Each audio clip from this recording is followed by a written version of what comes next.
क्षेत्रामध्ये लावलेला आहे।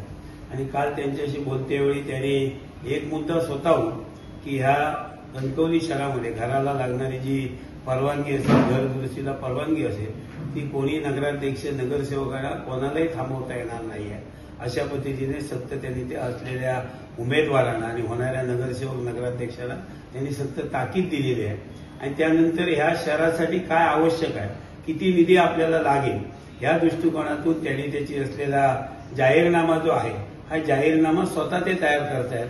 आणि मला वाटतं येणाऱ्या 2 दिवसात त्या कणकवली शहराचा जाहीरनामा ज्याने या निवडणुकीचं असेल या शहराचं पालकत्व जे सन्माननीय निलेशजी राणे यांनी स्वीकारलेलं आहे, मला वाटतं निश्चित निलेश राणे यांच्या कार्यपद्धतीवरती, त्यांच्या असलेल्या विकासाच्या विजनवरती कणकवली शहरातील जनता निश्चित विश्वास ठेवी आणि निलेश राणे यांच्या प्रचाराचा आणि त्यांच्या असलेल्या जाहीरनाम्याचा किंवा वचननाम्याचा फायदा उद्याच्या 3 डिसेंबरला आम्हाला या ठिकाणी दिसेल।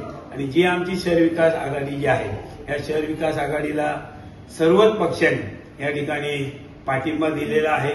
यामध्ये काही बीजेपीचे लोक सुद्धा जे काही आहेत ते सुद्धा काल स्वतःहून सन्माननीय निलेशजी राणे यांना भेटून गेले आणि त्यांनी सुद्धा पाठिंबा दिलेला आहे। एकंदरीत ही शहर विकास आघाडी ही जवळजवळ सर्वपक्षीय अशी आघाडी झालेली आहे आणि 3 डिसेंबरला या शहर विकास आघाडीचा नगराध्यक्ष आणि त्याचे नगरसेवक निवडून येऊन एक वेगळं परिवर्तन या शहरामध्ये आपल्याला निश्चित दिसेल, याबद्दल मला निश्चित खात्री आहे।